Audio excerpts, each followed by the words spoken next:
Michelle, honey, oh, coming on hot onto the show today. I'm so glad we made this happen. Oh my God, I'm so excited. I'm a little buzzy excited. I'm so Mm, excited to be here with you. Of all people, you, the best. mm. I can't wait. I'm I so feel the excited. same way. We were just talking about your story. I love your Instagram. I love how real you are. Like the second I met you on Insta, I was like, we got to be instant friends. Like this is the energy. This is the vibe. This is exactly what I need in my life. And I'm so excited because I feel like my women need you just as much as I do. And I'd love for you to just start. You've had such an epic healing journey. I mean, we're talking about massive transformation and then other struggles. It's crazy to come on the other side of a transformation and then be like, why am I dealing with all this stuff? 100,000,000% agree. I always like am surprised when you're good in one way and then something else pops up and you're like, I thought I already did that hard work. Now I have this other thing. Yes, it's always so fascinating, but you and I are always so hopeful still that people can move and make it through anything. Absolutely. So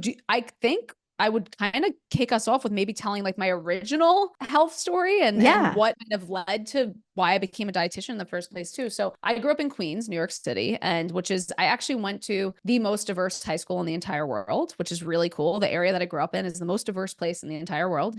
And growing up there, I had always been living in a larger body, and it really wasn't that much of an issue in Queens because again, the diversity was so incredible of body size, race, sexual orientation, sexual, interest, everything. It was just we all were so different and so unique in our own ways. But I was going away to school at the University of Delaware, and I realized which is a much more homogenous place. I Yeah. I was going realized to say very different. it was a very big reverse culture shock for me. I Mhm. was like, wow, this is a lot of white people. Is honestly what I felt. It's when I got there. I mean, frankly, that is like what I experienced. But before going away to college, I kind of realized like, I was class clown in my high school. There was 5,000 students in my high school. I was a class clown. I had amazing grades, amazing friends. I had like a very beautiful life. But going into school, I was like, well, people aren't going to judge me based on who I am. They're going to judge me based on what I looked like. So I really embarked on this very drastic weight loss journey and lost like close to 100 pounds before college started in like that last year of school. It was a very drastic weight loss. And then I spent my time in college being validated for the weight loss, but really internally, my body was struggling. I was really sick from the weight loss. We've always been told that weight loss is this amazing, positive thing that, you have to lose weight to be healthy. But because of the drastic nature of the weight loss, I ended up with a lot of health issues that I didn't have before. My thyroid was running so slow. I ended up with hypothyroidism, severe panic attacks. And I was going to IBS, acid reflux. I was going to so many doctors and they were basically saying, this is an anxiety problem, just take an anxiety medication. But I was like not willing to do that because that part of my anxiety was being afraid of taking medication. So I was like, I can't do that. And also to me, it never felt complete. And it really was when I started working with a naturopathic physician on my health, when I first started understanding like what was the root cause of this was my body was in such a state of fear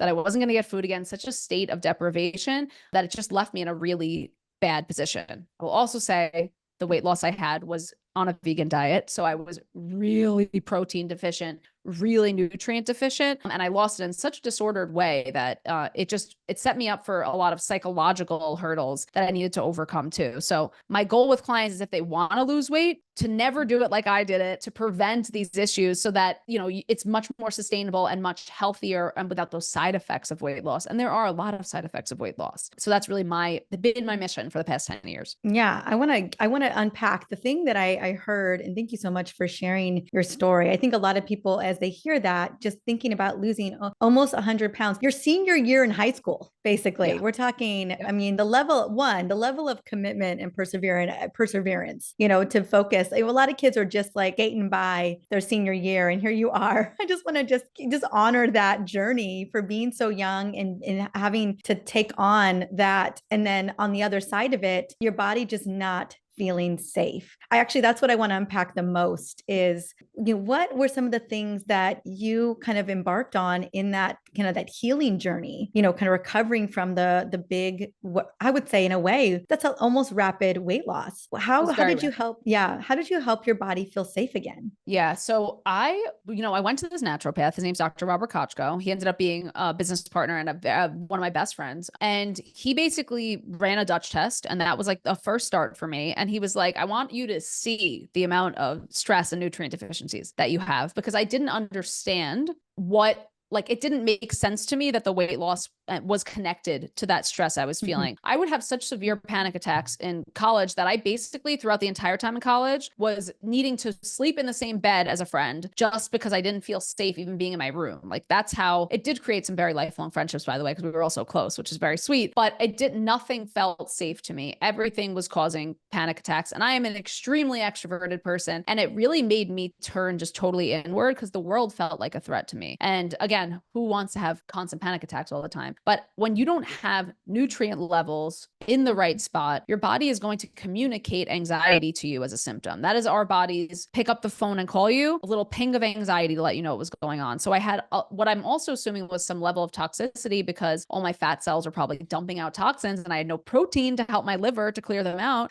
So I think that there was just, in every way, from a physical standpoint, I was uncomfortable. Every way from an emotional standpoint, I just could not find that safety zone because my body wasn't safe. It was starving. It was extremely nutrient deprived. And my hormones were totally wacky at that point too. Yeah, I was going to say, I can't imagine what your diurnal cortisol looked like at the time. I have run so many Dutches on myself and clients since then. It was so out of control high. It was unbelievable. Yeah. And it really didn't even drop at any point. I was in like what at the time would have been considered like stage 4 adrenal burnout, where my sleep schedule started to flip. So I would be up all night and need to sleep during the day. But now we just view it as HPA axis dysregulation and don't talk about it in those terms. But that's what was the diagnosis at the time. Oh my goodness. And in being in college too at the same time, like that is just a lot going on. I think about when I see nutrient deficiencies on a Dutch and how that profoundly impacts the brain. And not only that, but the microbiome and how, when our microbes don't feel safe, when our brain isn't feeling safe, it doesn't gain the right nutrients. I mean, you're basically just burning out on zero. You can only do so much with what you've got. And so your body was just like, I only have enough to get by. Yeah. I mean, did it feel that way for you, Michelle? It's just enough to get by in a way? It's such a good question. You know, what's so funny, Mariza? Like, when I'm thinking about that time, all I can think about is how like up my body was, like zingy, like kind of like a hummingbird in a way. Yeah. Totally. And like, I was just insomnia, the most awake person. So it doesn't look like an experience of depletion. I don't remember ever feeling tired during that time, to be honest with you. My body communicates things to me through excitatory neurons. That's how my body's like, hello, Michelle, something's going on. Let me just zip it up, you like, up, yeah. Exactly. So it's hard, it was like fight or flight in a way, like just kind of totally fight or flight. Yeah, you were in survival mode. Yeah. So it's like, we can't always line up those symptoms with the experience, which is what makes it so tricky for people because we don't get what's going on with us. Right. Yeah. Well, yeah. And I think that's a lot of what you've been talking about recently. I'm just going to move a little bit into the being highly sensitive and just like, there's a mismatch of symptoms versus what you're actually seeing. And so many misdiagnoses happen. I'm sure that when you were getting siloed. Okay, well, it's GERD over here, or it's panic attacks over here. And so you're being siloed into these different specialties. None of it's getting to the root cause of what is going on. One, that your body doesn't feel safe, but most importantly, because it's nutrient deprived. And yet you're seeing these excitatory symptoms that would just push to neurotransmitter issues. 100%. There had to be major neurotransmitter issues. I mean, there definitely was. I was vegan. Oh, heck yes. I was vegan for how long did you stay vegan? I'm just curious. 10 years. 10 years I was vegan. And I really used veganism, and I would never disrespect someone who's vegan for whatever reason they want to be at all. For myself, it was just to shield an eating disorder. Like, I really just was like, oh, I can't eat that because it's not vegan. So for me, it was just me concealing an eating disorder. And that's why I really was. But then I just kept it going even after I had really healed my relationship with food, because I am just a very competitive person. And I was like, let's see how long I could be a vegan for sport. And do I wish I didn't. Exactly. The face that you just made. Well, the reason why I make that face is that I was a vegan for a minute. I was probably a vegan for 3 years, and then I was a vegetarian for a total of 10. By the end of that journey, my body was like, no thanks. And I was actually exhibiting a lot of weight resistance. Insulin resistance And I blamed it all on I just blamed it on cortisol issues. I remember Cortisol. because I just like, oh, I'm just highly stressed. I remember just eating for more energy. I was constantly burning myself out and just eating to just feel. And I was basically just chasing blood sugar crashes constantly, is basically what was going on. But That's it wasn't sustainable overall. I felt like garbage at the end of that journey. And again, if it's working for people, I love it. If it's working for you, but like really be looking at the biomarkers, really be looking at your nutrient profiles, look at your, your lean body mass. If you're, we want to make sure that your metabolism is dialed. In my metabolism, I mean, it just sputtered. I was like in a lemon of a car being my body until I just couldn't go anymore. And I don't know if that was the case for you as well in your own personal journey. Absolutely. And you know what's so interesting, that it just struck something with me. It's so profound that you were saying, you had Kristen and Maria from Wise and Well on the podcast recently, and I Yes, did I too. did. We were talking about perimenopause, and they said something that was so interesting, where they were basically saying, when you're in perimenopause or menopause, it's like, it doesn't matter if you can tolerate on a day-to-day basis not having the hormones, because the hormones are doing something underneath that you don't realize too. So for us, the 10 years we were vegetarian or vegan, like, did we notice during it that we felt not good? Not really. Like, I didn't notice it, but what was going on underneath? We were losing that muscle mass. What was going on underneath? We were losing our nutrients, like, and we were limiting ourselves from having those nutrients. Our blood sugar was dysregulated. So it didn't look and feel like anything until it did. And then it was, holy crap, all this repair we have to do, both of us. Yeah, absolutely. Speaking the journey, what did it kind of look like on a nutritional level to start feeling safe? Because working with that naturopath who became a dear friend of yours, I'm sure one of the biggest pieces was like, okay, we need to get the right nutrients into your body. We need to help your brain and your microbiome and your body just feel safe. Was that the first part of the protocol? Was it nutrition based or was it supplement based? That's a good question. Yeah. So what we did together was a lot of like cortisol, like a lot more like on the adaptogen end, a lot more on adrenal support. And then what I did at home was I literally just started reading like crazy, because anxiety and panic disorder, if anyone's ever experienced a panic attack once, you would spend the rest of your life researching it to not have one again. Like, I was like determined. So what I made for myself was what I like to call my first battle plan. And I wrote, because I call that it's my client plan name still to this day, but I just wrote like, how do you target anxiety, Michelle? What have you learned? And I was like, here's movement. This is what you do. Okay. You don't go too hard. You don't do too much cardio. That's going to cause anxiety. Okay. Meditation. Great. We do this. Okay. You have to make sure you have enough minerals, electrolytes. Again, this was like over 10 years ago. So the information was not as available, but I basically was just reading like as many obscure books as I could find on anxiety to see like, what is the deal here? And then for myself, again, I was like, definitely blood sugar was top tier importance, because my A1C at the time, I think I have an impressively bad A1C. It was 4.2. So like my blood sugar was so low. Like, I was trending on a daily basis in the 60s. So I just needed carbs again, because I just wasn't, even as a vegan, I was still trying to eat low carbish. So that was a huge deal, replenishing the protein. And at some point I had Were to you have just that living on celery? I don't even know what I was like What were you Boca living burger, on? like Boca burger, something gross. Like, I don't even want to, I know I can't even look at you when I say that. You know what I would do? Stop. Can we not even, let's talk about this for a second. I would also have like Ezekiel bread. And I was like, I'm so healthy because it's Ezekiel bread. I don't eat gluten anymore, but I would spray, I can't believe it's not butter on it. And that was like, it was really like a serious situation. And I also, like, my roommates would do that. You weren't even like, a healthy vegan, Michelle. Okay. No, I'm just kidding. Not literally, I mean, not it's college. at all. Or this was into your mid-20s, I'm guessing too. Yeah. Early 20s. Exactly. I was vegan because I was vegan before I lost weight as well. Yes, it was my early mid 20s. Exactly. But it really was, again, this approach of, how do I make myself feel safe? How do I target anxiety from all these ways? There's this online program called Dare by Barry McDonough, which I think is the coolest program for panic attacks. I was doing that. And I literally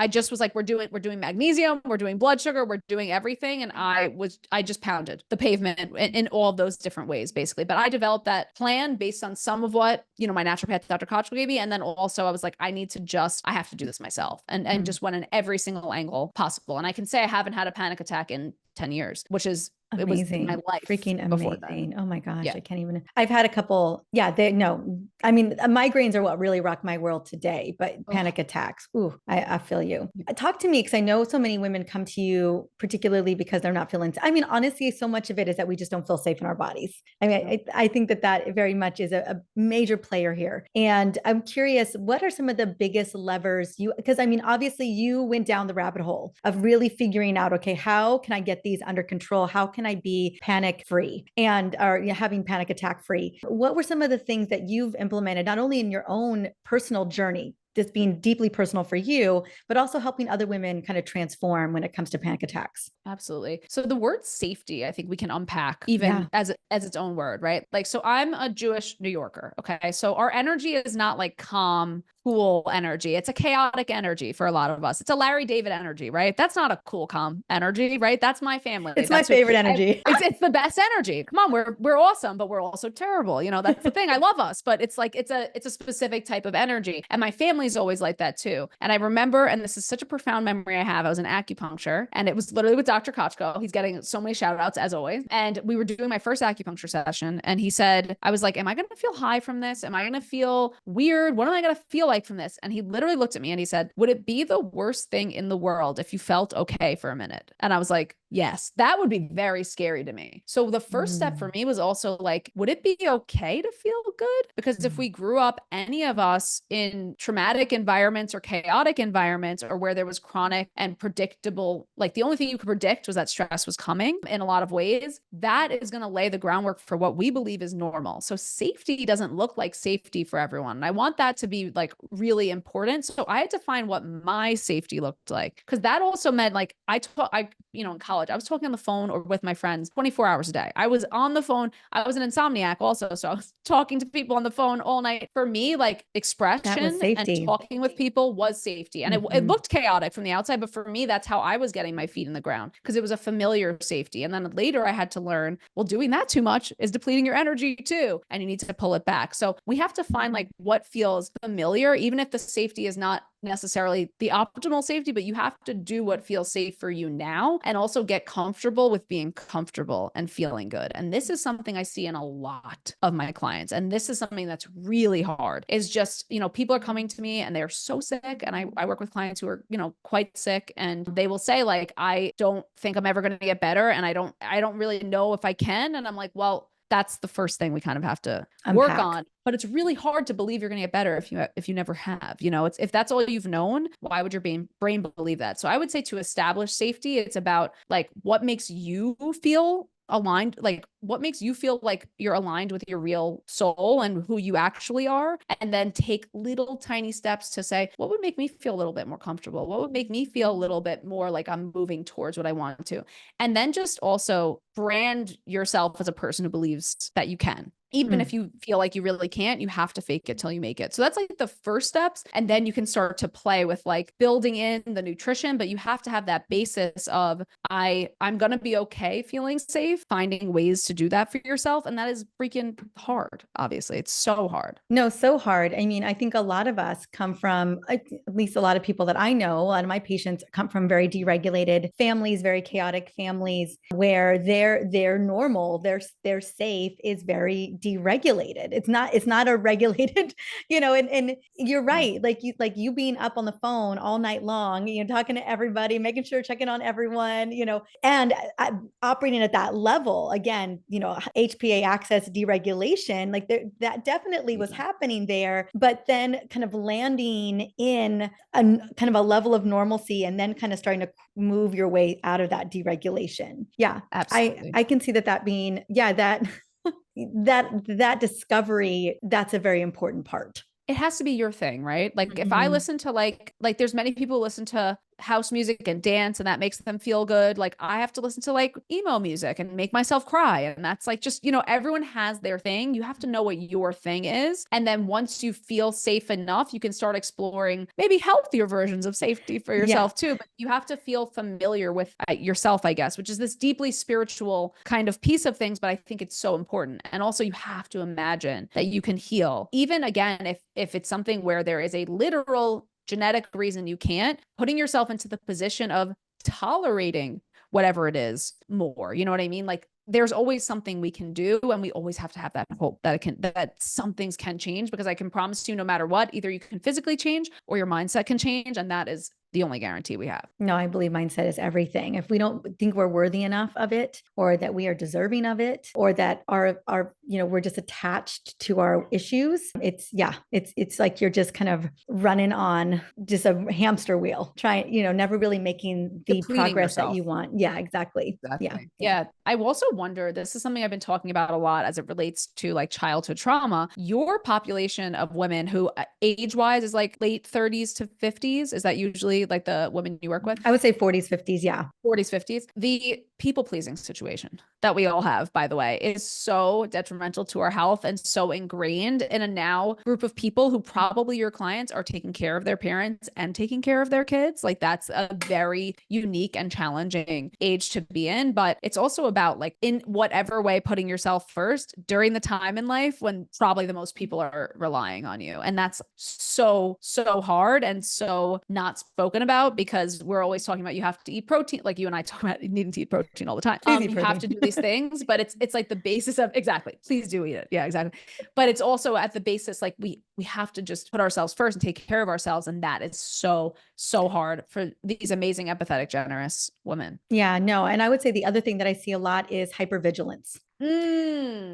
Yeah. Kind of falls the same line of people pleasing in a way, but like either you were neglected or you were getting snapped at, or you never knew when your parent was going to fly off the handle. And so you were always just not only on edge and just kind of one, staying out of trouble or trying to like mitigate with whether your parent was going to flip out on you or not. And so there's this level of, and again, it looks really good on paper if you're very hyper vigilant, like you're just handling things, you're kicking booty, taking names. And I'll see a lot of that as well, like healing that level of hyper vigilance and thinking that you just have to get the things done. Like, but I have to do it, but I need to do it. And so that's something that I'm like, my safety is handling all the things. Like we got back into town.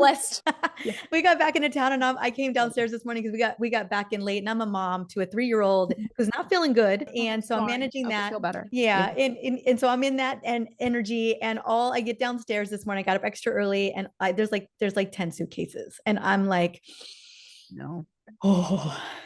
No. Someone needs to handle that. Someone's me, not somebody. Me. I gotta get around. No one answers. Oh, it's me. Okay, it's me. Let me guess. Exactly. Right. Oh, there she is. I found her. And so I started unpacking all of it. Like I'm like, need a hand. So there's like this level of, okay, get the lunches ready, get breakfast ready, make sure the stuff. And now let me handle this whole situation of unpacking. And so, and that's, I'm not going to lie, like it's a bit deregulating. And so, but finding like, oh, but that's where my body feels most comfortable handling all these things, kind of being in this like kind of median level of vigilance, of just like needing to handle these things. So yeah. And I know, I've seen my Dutch labs enough.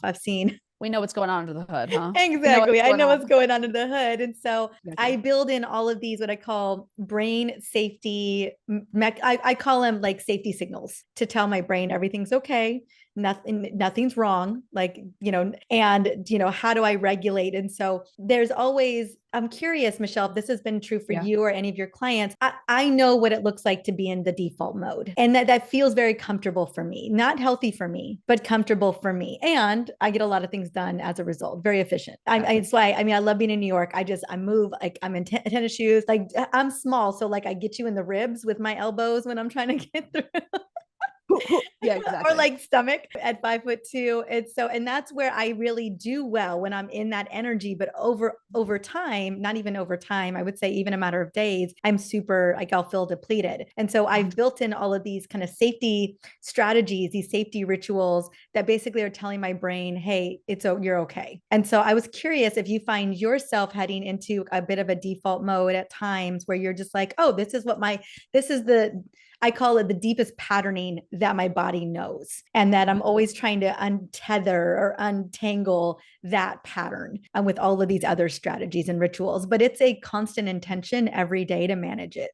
100%. I love that question. And I just have to also say before I answer it, when you talked about, I don't know why I'm holding a pen, sorry. I love When it. you talked about hypervigilance, I was brought to the studies around ACE scores, Yes. adverse childhood experience scores. And I'm thinking about certain levels of adverse childhood experiences and how they relate to the more that you have, the more likelihood you have of becoming a hypervigilant people pleaser. Yeah, I've got a score of a 7, I believe. Oh, 7 that's or a 8. hot score. It's a hot score. Hot meaning bad, by not the good, way. not good. Exactly. It means The you have a autoimmunity chronic condition by the time you're 40 years old. It's like almost, honestly, it's like not even correlative at that point. Do you know that with the ACE scores, there was one study they did where if the scores, they stopped showing research with the scores above a 3 because they were like, they're never going to believe our research. It's going to say 100% of people with a score of 4 or above. I have a 6, by the way, a score of 4 or above. Like there's no way that they're going to believe our research. That's how profound the relationship between hypervigilance, ACE scores, and autoimmunity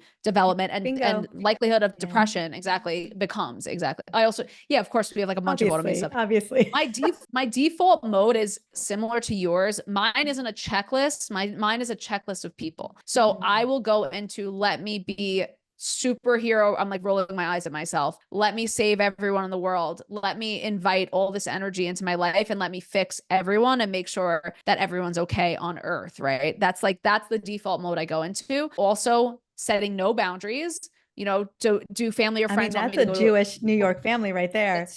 100%. Yeah, there's not a boundary in sight. No exactly. We don't boundary. have. Yeah. Walk right over that. I've joked with my sister literally about, I'm like, are we even codependent or is it different? Like worse than, I'm like, is there another word that we could use to describe? Like we're just one person. I don't know what to use to describe it, but I also, like you, what I used to be able to do, I call it working the phones. I could work those phones and talk to each of my friends for an hour, solve all of their stuff. I'm like, all right, one down, next. All right. This one's a teacher. I'll talk to them at 6 a.m. because they're driving to work at 6 a.m. Okay. This one works in an office. So I'll call them. And and then I also have hundreds of clients at any given time. And, you know, an entire staff of people. So but that's You're my basically on the phone from 6 until 10. I'm working the phones. Exactly. And I do, but I know myself and I know that where if I used to go to a social event, now if I go to one social event, I like to have a day break after a social event because I love to public speak. I love to be in front of a room of people. I love parties, but I need a day after. And that ratio has changed over time. It used to be I didn't sleep every night in college and then would, be socializing every single night, all night. And I was fine. Now I'm like, I wasn't fine though. Obviously I had debilitating panic attacks, but now I know my body more. So when like you said, I put those checks and balances, I will not schedule a vacation if I don't have one full day of just being able to rest and walk and recuperate after the flight. So I'm like, if that's a trip where my friends are all going one day, I'm going a day earlier. And I have to know that about myself because I also am not only a highly sensitive person, I live in a highly sensitive body. So my body does not work like other people's do. I have MCAS, I have POTS, I have hypermobility. I have to know those safeguards for myself. And then sometimes, you know what? If it's a friend's wedding and it's 3 days of events, I'm like, great, you're going to be sick after, but you have to do it. I just know myself. And then I could put safeguards in place, or I can just accept the consequences of my actions. Like if you're going to just go overboard, you're going to be sick and that's it. I hear you, girl. I hear that. I love it. Working the phones, solving all the problems. I've never said that on a podcast before, but it's so true. good. It's so good. Yeah, exactly. And being that reliable person that people can count on, I can't tell you how many times, and I'm sure you hear this all the time. It's like, you always get back to me. You always respond. You always follow up. You're always there. And they're just like, man, it's so incredible. I'm like, it's trauma. It's exactly. It's like, it's not because I love you. I'm kidding. Of course you love them. Yeah, exactly. Absolutely. It's a yes and. Trauma. Yeah, I don't want to be like this. It's too bad. I'm like this. I have to unpack this for the next 40 years. Okay. Yeah, I don't want this. Nobody wants this. Okay. No, I love that meme. Nobody wants this. Yeah, exactly. No. I mean, I love it. And I know I'm like, I can't help myself. I have to respond. I have to be supportive. I've got to, do all the things. I guess I'm working the phones too, but you're totally working the phones. You're like the most sensitive person ever. You're totally working. You're the biggest empath in the world. Of course you're working the phones. Of course you are. I think that's, again, but my boundaries have gotten better over time because we're the only people who experience consequences when we don't set them. So it's always a work in progress, but it's so important for this conversation around anxiety, around other aspects of our health. We have to know our limits, and we have to know what truly makes us feel good and what doesn't, because I promise you, if either of us just absolutely stopped helping people on a daily basis, the level of sickness would be indescribable. So there's a balance, right? And also it's not that every single woman listening to this, your energy is not owned by other people. You own your energy and you own your body. So you have to make those decisions for you that make sense for you in the short and the long term, but you have to learn what that is. And that's a very big learning process. And especially when your ladies are coming up on perimenopause, we're just starting to like get to know ourselves, and then stuff changes and we have to get to know ourselves like completely again. Right. Yeah. And I feel like it's so unfair. I'm sure you've heard me say that it's your body is changing without permission. Like I didn't ask for this. I was like just figuring things out, just getting on a roll. And then my body, it just completely shifts and changes. I mean, if there's anything that I know for sure is that unpredictability is the most predictable thing for perimenopause.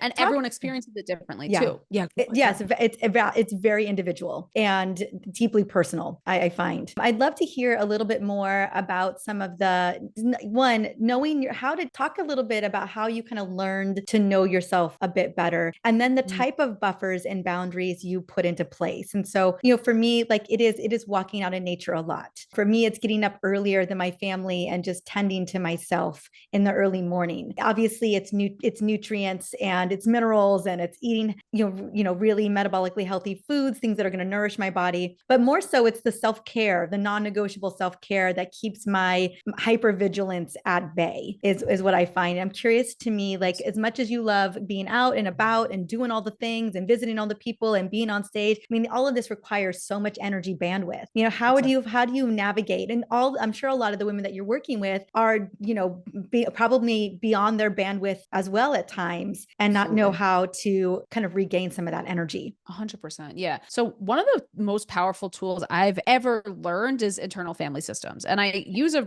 version of it that's within scope within the nutrition world, where it's basically just learning like the different voices that we have and learning the authentic voice that we have. Usually if I'm working with a client on something like binge eating, right? We often think that binge eating is related to that like screw it voice, right? We always hear that voice, screw it, I'm eating this and I'm just going to do this. When in reality, the lead up to that voice is like 10 different voices. It's like, you really shouldn't eat that. You're going to gain weight. And then another voice comes in and is like, yeah, but it's just a small treat. You've had such a bad day. And then another voice comes in and is like, you can't eat that. It's going to ruin your health. And then the final voice comes in and is like, screw it, just eat it. I don't want to talk about this anymore. Right? Get it out of our head. I'm done with all the other conversations and all the other parts. The screw it is actually the thing that squashes it. You're 100% right. It's like people think that it's just a voice that randomly comes up. It's coming to save the day because it doesn't want to hear the conversation anymore. It's so frustrating. And that's the exhausting part of all of this too, is that you have these different conversations. For me, learning, and this was again 10 years ago, those different voices and those different protection mechanisms, I can unpack them. So now if I hear a voice come up where it's like, Michelle, what do you think about doing like a very low carb diet? I'm like, whoever you are, no. Like, I know, like, because I know myself, then I'll get low blood sugar. Like I know what my deal is. So you have to kind of know those different voices and also have a really strong sense of like that authentic, there's one you voice, that real voice. So now when that voice comes up, I can just be like, we don't need a conversation. I'm just like, all right, bye. Like, okay, I hear you. I know what you're up to, and just accepting and acknowledging those different survival mechanisms and protection mechanisms we have has been so profound. So that's just something where literally write out those voices that people have. That's just a tool to have. Write out the different voices you hear. And a lot of times when people hear me say that, they're like, I don't talk to myself. I'm like, well, you have to talk to yourself. By the way, you do. And people are afraid of it because they feel like they're crazy when they do it. Exactly. You have to talk to yourself. So then I also, over the years, a perfect example is I am very close with my mother-in-law. She's like one of my best friends. She is an energizer bunny. She is the most energized person in the entire world. Then I'm like, I have like Ehlers-Danlos syndrome. I cannot like even sit in a chair at dinner for 5 hours. Like I need to get up and move. I have like blood flow stuff. I gotta, and muscular stuff. And so when I'm traveling with her or I'm doing a dinner with her, I will not book something the next day, or I will tell her like, I'm just letting you know in advance because I could talk to you for a million hours. I have to leave at like 10 p.m. Like I'm just, you know, you have to do dinner at 6 because it's me. We're not doing dinner at 8. Like we have to do this. So I've also built this persona around myself where when it comes to physical boundaries, I'm really strong in that because I don't want to lose 3 days of my life recovering and in pain or dizzy or uncomfortable as a result of that. I'm not willing to sacrifice that anymore. I used to. And now only for very special circumstances will I. So I will also tell you, I'm the number one person who I will wear a neck brace if my neck is feeling vulnerable. I will wear compression socks in public. I had to totally not care about how crazy I look in order to do the things I need to do for myself. There are certain tools I need. And I encourage people listening also, like, who cares what anyone thinks about what you need to do? Do exactly what you need to do. And I think that level of not giving a crap has really helped me too. So getting to know those voices, getting to know that authentic self. What, like, if I have a voice come up, what color is that voice? How do I picture that voice? Create like a cartoon character set in your head and then really respond by acknowledging each voice, really getting to know them. Why did they come out in the first place? And then also just setting boundaries around what you really need, but find out what you need first and then set those boundaries around it. I love the way that you've described internal family systems. Honestly, you've made it so much simpler for me. I have an internal family systems therapist. And even still, I'm like, I don't know, like, and I'm working it out, you know, in therapy. And you've just made that so much easier because I've been trying to apply it when I'm not there. And I've really struggled with it. And I have, you know, I would say that, oh gosh, I shut down my authentic self all the time. I'm just like, girl, why don't you go sit back down and let the protector come back in. And I'll never forget my therapist saying, you know, you've been coming here for weeks, and when your authentic self is here, you're relaxed, you're flowy, like you're vulnerable. Like she's like, and then you'll talk yourself into something. You'll like, your protector will come in and she'll be like, you know what, actually, I got it. I got this. And this is what I'm going to do. And this is how I'm going to do it. And I go into like logistics. And she's like, your voice changes, how you sit up, like you are commanding charge. And she's like, it's like a transformation that I'll see just in your everything, your tone, all of it. And that little that mega protector comes in, and she's like, you know what, we don't have time for this. We're going to get back into action, and let's go. Well, she's, from what you described from childhood, like it would make sense. And again, there's not a level of diagnosis, not even applying IFS because I'm not a therapist, but just knowing our voices in our head. But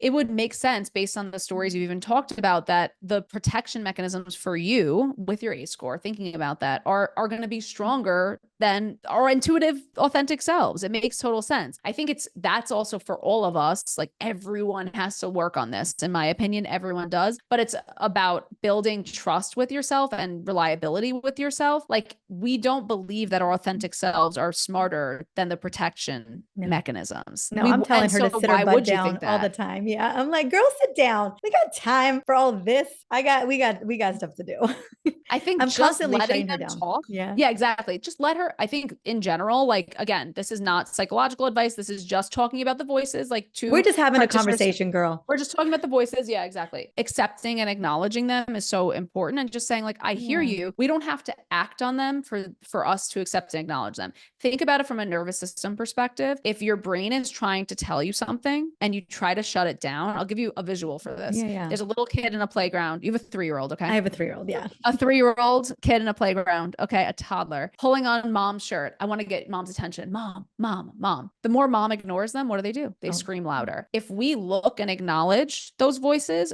right off the bat, they start quieting down. And this is so important for anxiety too, because our anxious voice believes the only way it can get through to us is by screaming. And our inclination is shut it down. I don't want to hear that voice. But then our nervous system's going, oh my God, she didn't get the message. I have to keep sending this message. She doesn't know she's going to die or whatever the thing is. I'm going to keep sending it. If we accept and acknowledge the voices as they come up, they will dissipate much sooner. It's like turning the alarm system off. And anxiety is really like that fire alarm. The only way to turn it off is by accepting and acknowledging it, which is the hardest thing and most uncomfortable thing to do in the world, by the way. So this is not a light task for any of us. It is not a light task. I just want to honor the fact that it isn't.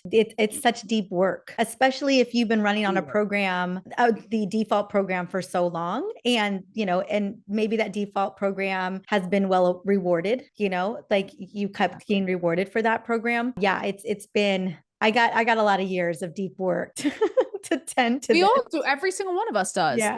And I think the more miraculous of a person you are, like you, the more work. And that's the truth. It's like we have these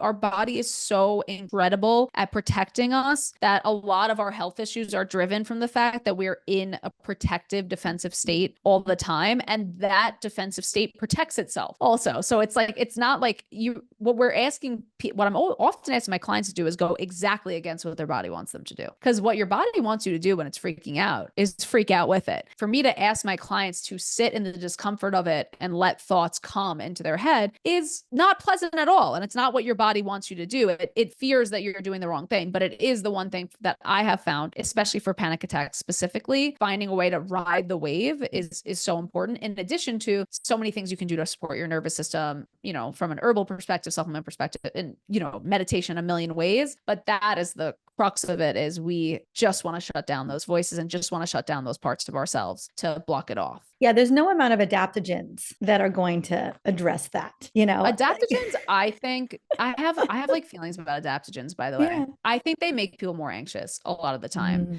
because they're very life-giving, adaptogens. I just find that people, it's just an interesting thing about anxiety. I find anxious people get more anxious on adaptogens. That's a feeling and something I've seen in my practice. Although like there's many herbs like passion flower that's really supportive. Taking amino acids can be really helpful, but I just have found that I don't know if it's my crowd of anxious type. It's very interesting though. But yes, I know what you're saying. And that just brought up this thought that I had recently. Well, just as you just mentioned, again, thinking you're taking like a cortisol fixer or whatever it is that you're looking at, that again, you're trying to shut down this warning, and you're thinking that you're going to manage it that way. And again, it's not like, I mean, maybe for some it can be supportive, but you can't, you really do need to sit with those feelings. You really do need to ride those waves. Like there's not enough supplements in the world that's going to fix that. No. And it really stinks. That's what I meant. I really wish. Yeah, I completely agree. And I just literally was thinking about adaptogens this morning. So I'm so glad you brought that up too. But I wish more than anything, if I had one superpower, it would be to like literally have people never have panic attacks again. Like I feel for people so much, having experienced it for so long, obviously. And I really think the main antidote is riding the wave of them, which is so an annoying answer. And also exploring the root cause of them is obviously very, very important too. It's such a what seems like a terribly non-empathetic answer, but I only come from that place of deep empathy. And I'm going to tell you this too, and this is the absolute truth. When you sit down with a practitioner who cares about you and is like a good-hearted, eager to help participant in your care, that in and of itself transforms your nervous system. There's something called like mirror neurons, basically, and they're firing off in sessions to each other's mirror neurons. And safety can be in that way given. And I think that's so powerful. Not like someone else is healing you for you. I don't really believe in, even healers, I don't believe are healing. You're doing the healing. They're facilitating. But just like the art of sitting in something with someone is like such a powerful gift. And just know that like if you are seeing a practitioner who you're like, they don't have the fanciest testing or whatever the thing is, but they're in it with you, that could mean more than any tool or anything in the world, because like literally healing starts from that place of safety, and safety can be found in moments and coziness and people. So that's just so important on a healing journey too, is having someone like see you for who you are in those sessions. I 100% agree. Yeah, there is,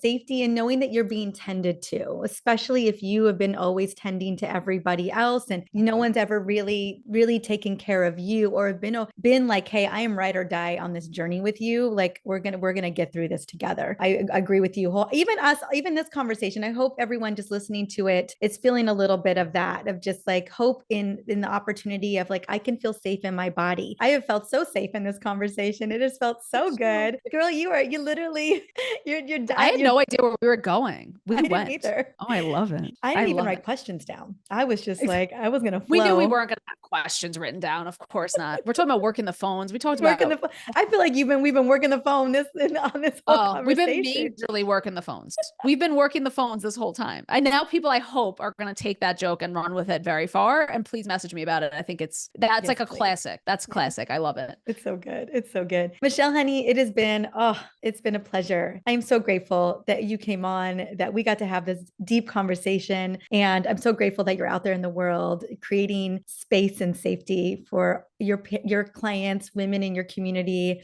What a gift. What a gift you are. Honey, where can we find you? Where can we get more of you? How can we work with you? First of all, look who's talking. I just have to say also, you are one of the only Instagram accounts that almost every single thing you post, I'm like, yep. I'm like, yes. Like I have never disagreed with one thing you post. And I'm not the person who comments when I disagree. I just don't like things. I have never seen a post of yours and not immediately liked it because I just, your spirit shines through your page so much. And just in every interaction you have, I think you're just such a light. And so I'm the one who's honored to be here today. And I cannot thank you enough for having me on and have to say that. So thank you so much and mean it. There's three main ways people can work with us. I do have an information center now called the Highly Sensitive Body Hub, which is really catered towards a specific group of people who feel like their bodies do not operate like other people's. Like they take a vitamin C supplement and then they are in a weird flare, or they work out and that makes them sick. Like they feel dizzy when they're like standing at an amusement park. Like, what is my body doing? That kind of thing. It usually centers around mast cell activation syndromes like histamine issues, POTS, and hypermobility. That's just a full information center where people can get all of that juicy info. I have an online program called Anxiety Proof. I can provide the information for also. That's a